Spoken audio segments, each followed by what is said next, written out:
Vamos lá, pessoal, dando continuidade aí no material do ICOF. Vamos lembrar todo mundo aí, esqueci de curtir o vídeo, esqueci de compartilhar, tá, pessoal? Então, um livro bacana aí para vocês, espero que vocês estejam gostando. Tem no cantinho lá um Pix lá para colaborar com o canal, quem quiser, fiquem à vontade. Tá? Agradeço todo mundo aí que tem ajudado o canal e espero que vocês tenham gostado do material. Eu vou até mudar aqui, até mudar esse Pix de posição aqui, eu vou botar aqui, ó, tá? Porque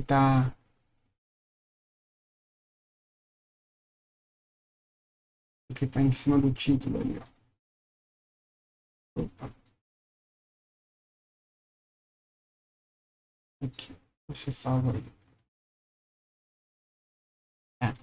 Então, pessoal, vamos lá. Então, a gente ainda falando como os mercados se movimentam, né? Então, avaliação. Vamos avaliar as tendências. Então, nesse vídeo, não esqueci antes de dar o like aí e esqueci do Telegram aí na descrição, pessoal. Então, agora a gente vai começar a avaliar a força e a fraqueza das tendências. Então, como que a gente consegue avaliar se a tendência ela tá forte ou ela tá fraca? Então, como que eu sei, né, quais são os sinais que a tendência me dá de que ela está perdendo força no movimento de alta ou que ela está perdendo força no movimento de baixa? Tá? Como que eu vou avaliar isso? Tá? Então, isso que a gente vai falar. Quando o preço está em tendência, esperamos maior força do lado do impulso. Então, o preço está em tendência de alta. O impulso tem que ter mais força do que a correção. O impulso tem que ter mais força do que a correção. Começa por aí. Tá? Temos que analisar as batalhas dos compradores e vendedores, onde a gente vai tentar analisar a força e a fraqueza de ambos. Então, quem está mais forte, os compradores ou os vendedores? Vamos analisar a força atual, comparando com o movimento anterior. Uma fraqueza no preço não implica uma mudança de tendência, é simplesmente um sinal de perda de força. Ele diz que temos que estar preparados para os movimentos futuros. Então, o que ele diz? Não é porque você está vendo uma fraqueza numa tendência, por exemplo, que você vai operar vendido ou que você vai vender. Mas ele pode dizer para a gente que ele pode entrar num processo de reacumulação ou de distribuição. A gente vai começar a estar preparado para o que pode acontecer. Existem várias maneiras de a gente analisar essa força e fraqueza do mercado. Então, nós vamos comparar com os movimentos anteriores. Como que a gente vai fazer isso? Tá? Então, quando a gente vai analisar a velocidade da tendência. Tá? Então, a tendência ela vem numa velocidade lenta, ó. Então ela vem aqui devagarzinho, ó. A gente pode até fazer um canalzinho aqui, ó. Ela tá numa velocidade lenta, aí de repente ela acelera, então ela ganhou força, tá? Eu venho numa tendência que ela tá um pouco mais acelerada e de repente ela perde força. Então ela fica mais lenta. Então é como se ela, assim, se ela acelera. Então, se a gente tem uma tendência que ela acelera para alta, ela está ganhando força. Se a gente tem uma tendência que ela está brecando, como se ela estivesse desacelerando para alta, ela está perdendo força, está tendo uma fraqueza na tendência. Tá? Vamos lá. Ainda na avaliação, né? Velocidade refere-se ao ângulo em que o preço se move. Para que uma tendência permaneça viva, cada impulso deve superar o impulso anterior. Então, se a gente tem um impulso, o próximo impulso ele tem que ser maior do que o anterior ou mais forte do que o anterior, tá? Se o impulso não for capaz de fazer novos progressivos na direção da tendência, é um sinal de alerta de que o movimento pode estar chegando ao fim. Então, pode chegar uma hora que a gente vai ter um impulso, mas ele já não vai ser tão forte. Ele vai ser um impulso, muitas vezes ele vai ficar fazendo isso, tá? Então, utilizamos a ferramenta de medição comum ou projeção para medir as ondas. Então, a gente mede as ondas, o tamanho das ondas e vê se ele está tendo, se cada pernada de onda está maior do que a pernada anterior. Então, como que a gente faz isso? A gente vai medir se o movimento da perna, né, o movimento da pernada, qual é a diferença? Ó, aqui eu tenho da onda 3, aqui eu tenho da onda 1, aqui eu tenho da onda 5. Então, eu estou medindo a distância total do impulso, da onde ele começa para onde ele termina, da onde ele começa para onde ele termina. A distância percorrida entre o 3 e o 4 é maior que a distância de 1 e 2, forte. A distância entre 5 e 6 é menor que a distância que foi de 3 até 4. Fraqueza na tendência. O contrário é a mesma coisa, tá? Então, outra coisa que a gente pode medir, a distância entre os topos. Então, o topo que ele deixou em 1 para o topo que ele deixou em 2, o topo que ele deixou em 2 para o topo que ele deixou em 3, e o topo que ele deixou em 3 para o topo que ele deixou em 4. É o mesmo desenho. Repara que como a progressão do topo de 2 para o topo de 3, ele é maior. Então, eu tenho uma progressão assim, uma assim, uma assim. Essa aqui é até menor, essa última. A gente pode até apagar um pouquinho aqui. Ó. Então, ela tem uma menorzinha. Então, eu estou vendo que ela acelerou e a última pernada ela já está desacelerando. Então, já está me indicando fraqueza entre o topo 3 e 4. Então, o topo 3 e 4 é menor do que o 2 e 3. Então, eu tenho uma sensação de fraqueza do movimento. Tá? Uma sensação de o movimento está cada vez mais fraco. Tá? Então, a avaliação das tendências ainda, profundidade. A gente pode medir a profundidade da correção. A gente vai medir o quê? Então, a correção ela teve uma perna de alta, uma perna de baixa, uma perna de alta, uma perna de baixa. Aí a gente começa a ver que por mais que ele está subindo, cada vez que ele vem, deixa eu fechar um pouco as coisas aqui, só para dar uma lentidão já.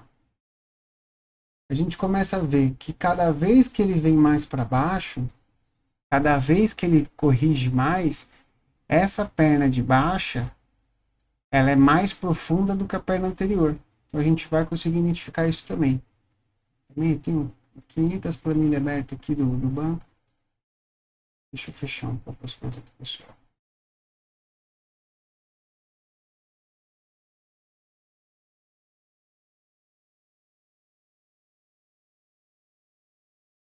Pronto, acho que aqui já vai dar uma enviada legal. Então, a perda de força, ela será identificada com a diminuição da distância entre os topos ou entre os fundos, entre topos e fundos na tendência. Como isso? Como a gente vai fazer isso? Então, a gente vai medir essa distância aqui, ó, tá? Distância de topos e fundos, então a distância da correção.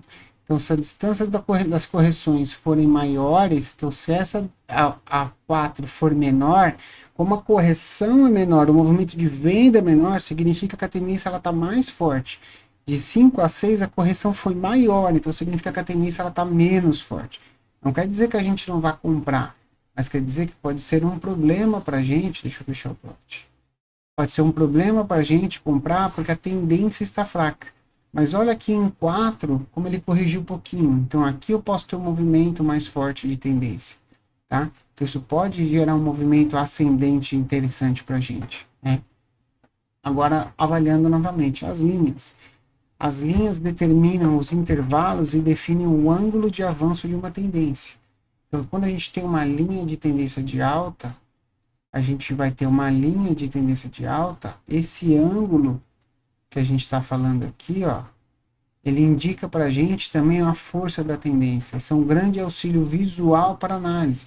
Então, se eu tenho uma tendência que ela está bem de ladinho, quase horizontal, ela vai ter menos força do que uma tendência que está aí 50, 60 graus. Né?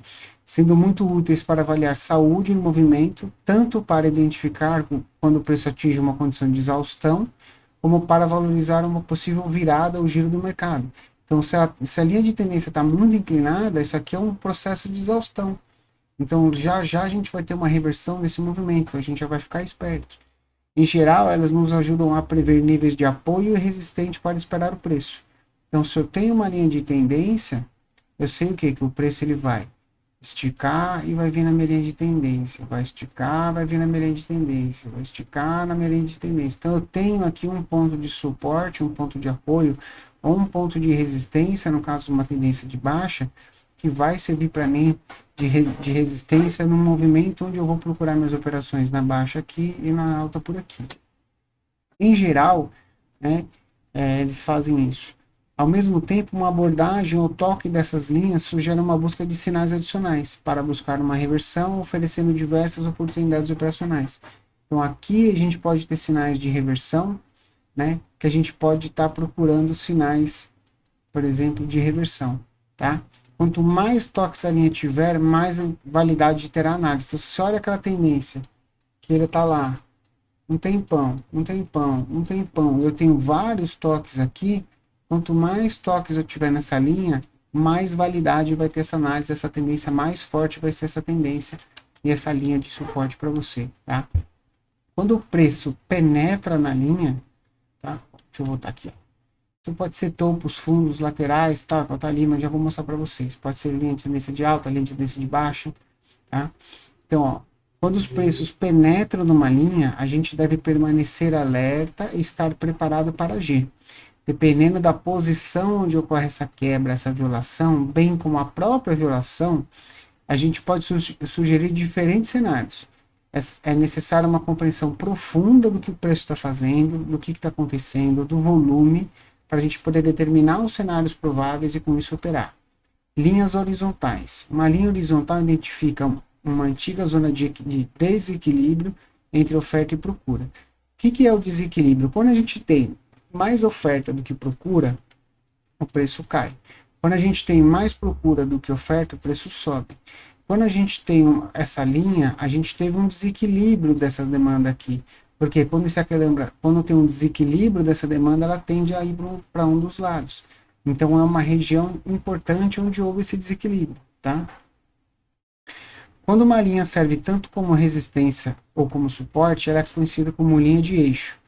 Os preços tendem a gerar em torno dessas linhas de eixo. Esses níveis de preço estão constantemente mudando entre suporte e resistência. Então, quando a gente tem uma linha que ela era para a gente um suporte, se ela for rompida, ela pode virar uma resistência. Então, essa linha, ela passa a ser chamada de linha eixo, tá? Ou linha de eixo, que é isso aqui que eu vou mostrar para vocês na foto, tá? Então, o preço vem e toca num suporte numa linha horizontal, e aqui eu já fico esperando o quê? Para que ele faça o mesmo movimento aqui e segure, tá? Então, eu tenho um toque aqui e tenho um toque aqui. Ah, ele rompeu para baixo. Se ele rompeu para baixo, essa linha ela passa a ser eixo, porque ela vai ser testada aqui como resistência. Então, se ele vem de baixo e testa, eu tenho uma resistência aqui. Então, eu posso esperar o quê? Que se ele vir testar de novo, essa linha aqui é uma linha que pode fazer com que o preço fique aqui por muito tempo. Então, é uma região onde a gente vai prestar atenção um pouco melhor do que a gente costuma prestar numa região do mercado, tá?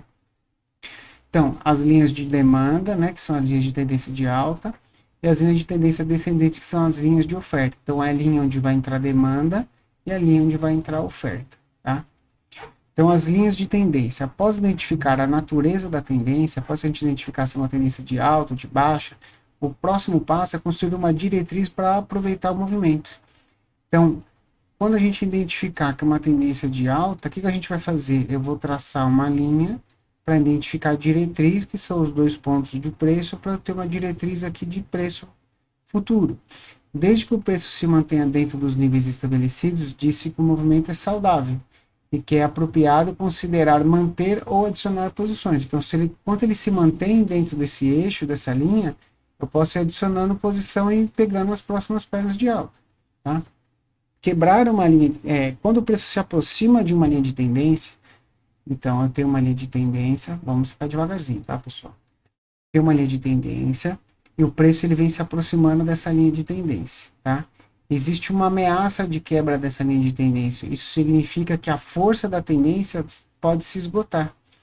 Então, surgindo uma alteração na velocidade da tendência ou um perigo definitivo de inversão da tendência. Então, o que pode acontecer? Eu posso ter uma quebra e eu posso até continuar o movimento de alta, mas numa velocidade diferente. Ou eu posso ter uma quebra e iniciar uma tendência diferente. Tá? Então, quando chegar nessa linha, é uma linha de interesse que a gente vai prestar atenção. Quebrar uma linha de tendência por si só não é um sintoma conclusivo de nada, pois pode ser uma ruptura verdadeira ou falsa. O que é significativo como a linha é quebrada. O que vale é como ela é quebrada. Quais condições foram quebradas essa linha?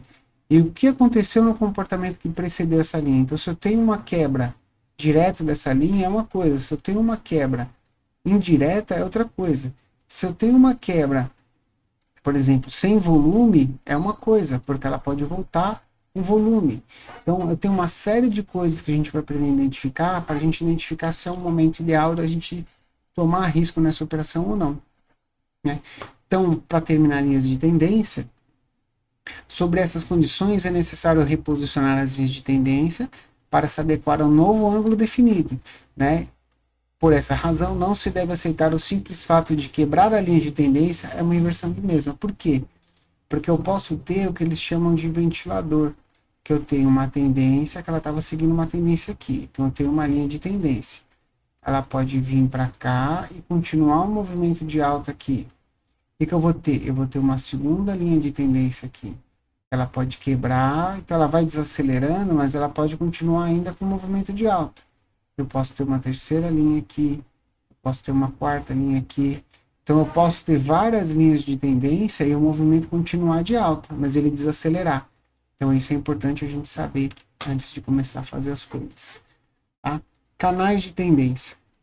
O canal ideal terá vários pontos de toque, que deverá capturar a maior parte do movimento dentro dos seus limites. Então o canal ele pode ser um canal lateral, tá? Onde você vai ter o preço trabalhando ali com vários pontos de toque, em cima e embaixo. Você pode ter um canal de alta, onde você vai ter os toques trabalhando em cima e embaixo. Você pode ter um canal de baixa, onde você vai ter os preços tocando nas máximas e mínimas. Mesma coisa. O operador deve estar ciente das condições de sobrecompra. Essas condições são criadas quando o preço excede o limite superior do canal de alta ou inferior do canal de baixa, seja sobre compra ou sobre venda. Então, o que acontece? Quando eu tenho um canal de alta, vamos lá, eu tenho um canal de alta. Não é normal, tá, pessoal? Não é normal um canal de alta eu ter um rompimento do canal de alta, dessa linha do canal de alta. Quando isso acontecer, tem que acender uma luz na minha cabeça. Quando eu tenho uma tendência de baixa, quando eu tenho um rompimento da baixa, eu tenho que acender uma luz na minha cabeça aqui, tá? Então, podemos, né? Então, a gente tem que estar ciente dessas condições. Quando podemos criar os canais de forma invertida, ligando topos e projetando os fundos numa tendência de baixa e vice-versa. Por quê? Muitas vezes a gente tem um movimento que ele vem numa tendência de baixa, por exemplo, e ele faz o que? Ele faz isso aqui, ó. Aí a gente pega esses dois topos e faz uma projeção aqui para o fundo, porque ele fez um topo mais alto. Então, onde seria esse outro fundo, se isso aqui for um canal de alta? A gente consegue antecipar essa volta desse canal de alta. Tá? Então, você está criando o canal de forma invertida. Isso pode ser feito e funciona bastante, tá, pessoal? Então, a gente tem as condições de sobrecompra e as condições de sobrevenda. Quando tiver as condições de sobrecompra, a gente pode tentar procurar uma venda. Quando a gente tiver uma sobrevenda, a gente pode procurar uma compra. Linha onde vai entrar oferta, linha onde vai entrar demanda. Linha onde vai entrar oferta, linha onde vai entrar demanda. Tá? Importante a gente decorar isso nos canais ascendentes e descendentes, tá, pessoal? Linhas convergentes. Visualmente, elas são padrões de exaustão. Então, quando a gente começar a ver, você está vendo um canal, por exemplo, às vezes você está dentro de um canal e o preço ele bate aqui, bate aqui, bate aqui, bate aqui. Nesse último ele já não bate e volta aqui para cima. Aí ele já não bate aqui, volta aqui para cima. O que ele está fazendo? Ele está fazendo esse desenho aqui, que são as linhas convergentes, que são as cunhas, a gente pode falar, né? Então aqui provavelmente a gente vai ter um movimento de reversão. São sinais de exaustão da tendência. Faixas de negociação ou acumulação, distribuição, range, retângulo, como você quiser chamar. Tá? O mercado passa a maior parte do tempo nesse tipo de condição, nas congestões. As classificações são locais onde o movimento anterior foi interrompido e onde existe um equilíbrio relativo entre oferta e procura.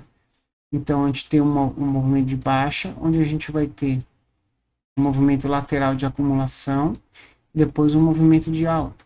Aí a gente vai ter um range de distribuição, ou a gente vai ter um range aleatório. Então, tudo isso a gente vai entender dentro da metodologia como funciona, como que é formado esse movimento, essas faixas de negociação. Tá? Os intervalos dentro deles apresentam ótimas oportunidades de negociação, com um potencial de risco e recompensa muito favorável. Tá? Então, no entanto, as grandes operações são aquelas que você consegue se posicionar corretamente dentro do intervalo para tirar o movimento da tendência. Então, o que ele fala? Quando a gente tem aqui uma congestão, quando a gente pega esse rompimentinho falso aqui, a gente sabe que quando ele rompe falso de um lado, o que ele faz? Ele joga lá no outro. A gente tem um stop curtinho e eu tenho toda essa região de ganho. Quando eu sei que isso aqui é uma acumulação, e eu consigo pegar esse trade aqui, provavelmente isso aqui vai romper e vai embora. Então eu vou ter esse stopzinho, podendo pegar todo esse movimento de alta. Então isso que é interessante nesse tipo de leitura, tá? Para ser posicionado corretamente no início da tendência, o usuário deve ser capaz de analisar a ação, preço e o volume durante o desenvolvimento do intervalo. Então a gente tem que aprender a analisar esse intervalo que acontece aqui dentro para saber se isso aqui vai ser uma distribuição e o preço vai cair ou se vai ser uma acumulação e o preço vai continuar subindo. Tá certo? A identificação de eventos e análise de fases tornam-se ferramentas indispensáveis. Então a gente vai ter que aprender a identificar as fases dos processos de acumulação e distribuição. Tá? Se você não tem uma tendência claramente definida, o preço mais provável o mais provável é um contexto de intervalo. Essa tendência neutra ou lateral pode ter três interesses principais por trás dela. Acumulação, então está preparando para um movimento ascendente, ela está distribuindo em preparação para um movimento descendente, ou está flutuando para cima e para baixo sem nenhum interesse definido. Pode ser que ali a gente não tenha um interesse definido ainda do mercado, se é para acumular ou se é para distribuir. As flutuações aleatórias devem ser ignoradas. O preço simplesmente flutua porque está em equilíbrio. E os movimentos em uma direção são neutralizados com movimentos em direções opostas. Então não tem uma lógica de acumulação ou distribuição que a gente vai aprender dentro desses movimentos aleatórios. Aí nesses movimentos a gente prefere não fazer nada. Né? Com base na lei da causa e efeito, que o Wyckoff fala, que a gente vai ver mais para frente, é necessário que o preço consuma um tempo dentro do intervalo para que a gente tenha um movimento subsequente. Então a gente precisa que o preço fique um tempo aqui dentro trabalhando para que a gente tenha um movimento depois ascendente ou descendente, dependendo do que for a acumulação ou distribuição. Esse movimento será diretamente proporcional ao tempo gasto. Então o tempo gasto nesse intervalo vai ser proporcional ao fluxo, né, o quanto vai andar esse movimento depois. Isso significa que intervalos mais curtos, então ranges mais curtos de tempo, vai gerar movimentos mais curtos de amplitude, tá? Intervalos mais longos e já gerará movimentos que irão percorrer distâncias mais longas. Para definir o intervalo, são necessários dois pontos para construir o canal. Enquanto o preço permanecer dentro do intervalo, nenhum movimento importante ocorrerá. A chave está nos extremos. Então, dentro desse intervalo, nada importante praticamente vai acontecer. A chave está no extremo de baixo e no extremo de cima. É aqui que a gente vai procurar. Quando esses são quebrados, pode oferecer excelentes oportunidades de negociação. Quando a gente tiver uma quebra de fundo ou uma quebra de topo, é que a gente vai ter excelentes momentos de negociação. Tá? Que a gente fala para fazer as faixas de negociação. Né? As flutuações aleatórias devem ser ignoradas, o preço simplesmente flutua, né? Ele está em equilíbrio, os movimentos são em direção oposta. Com base na lei da causa e efeito, que fique claro que o movimento decisivo para quebrar a faixa e iniciar a fase de tendência não pode ocorrer até o desequilíbrio claro entre oferta e demanda tenha sido ocorrido. Então, o que acontece? Então, está dentro da congestão. Então, o player que está acumulando vai estar fazendo os movimentos específicos de acumulação ali que a gente vai aprender para que ele tenha a facilidade de puxar o preço para cima. E se toda vez que ele chegar para tentar puxar o preço e ele vê que tem uma resistência, porque tem uma oferta muito grande, ele não vai puxar o preço, porque ele vai ter uma dificuldade muito grande de mover esse preço. O que ele vai fazer? Ele vai forçar essa oferta, vai consumir essa oferta até que essa oferta acabe e ele perceba que não tem mais resistência. Quando ele perceber que não tem mais resistência, ele começa a puxar o preço. Isso significa que se tiverem acumulado com a intenção de lançar os preços para cima, verificarão primeiro que não encontrarão mais resistência para atravessar esse aumento. Então ele vai ficar testando, até ele ver que não tem mais resistência. Quando não tiver resistência, ele vai preparar o movimento e vai lançar o preço para cima, tá? Princípios básicos. Então, a partir do próximo vídeo, a gente vai entrar nos princípios básicos do mercado. Tá ok, pessoal? Agradeço a todos. Não esquecer o like e bom descanso a todos. Um abraço e até mais. Fui.